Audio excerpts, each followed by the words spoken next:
Hello! In this session we're going to look more closely at the data model and how it simplifies database queries and how we can use it to encapsulate business functions. Before we start though, there are a couple of housekeeping tasks that we need to perform, and you'll find these in the downloaded code for this section in the README file. So if you're following with the development, please pause this video and complete these tasks first.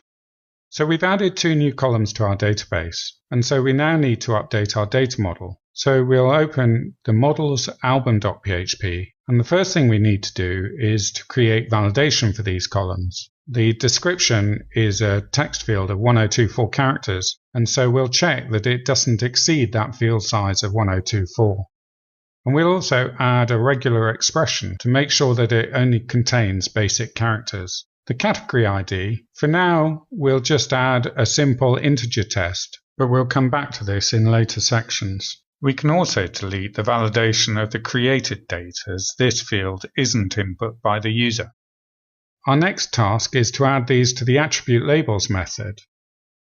And then in the search method, we'll add the description but not the category ID. The search method will only be used in admin functions where a user will only see his own albums and thus will not be publicly available. So we can limit the search columns to only those that the user himself will want to search on.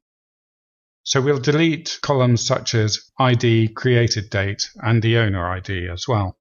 Okay, so that's all we need to do to add these columns. Now when we create an album model, we'll need to populate some attributes with default values. For example, the created date. The ActiveRecord class has a number of events which are fired, like before save, after find, and after delete. So we could use before save to populate the default fields. So we define a function before save, which is overriding the parent before save. So at some stage we must trigger the parent before save as well. So let's do that first. We can then check if this is a new record or an update using $this is new record. And if it is, we can populate the created date. And also we could populate the owner ID with the current logged in user ID. Okay, that will do for now. We'll be coming back to events in section 5 and 6. Relations define relationships with other models in the same way that you would in a database, with the 4 main types being belongs to, has many, has one, and many to many.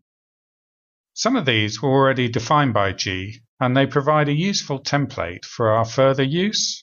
The many to many relationship would use an associative table on the database, through which the many to many join is made directly within the Yii ActiveRecord.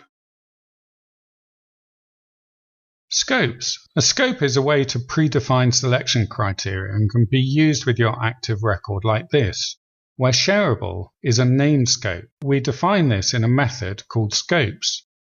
So in our controller we could use the following statement to limit our query to only shared photo albums. We've seen how the data model is used to encapsulate business rules like validation, and how it can simplify tasks such as relational joins within PHP.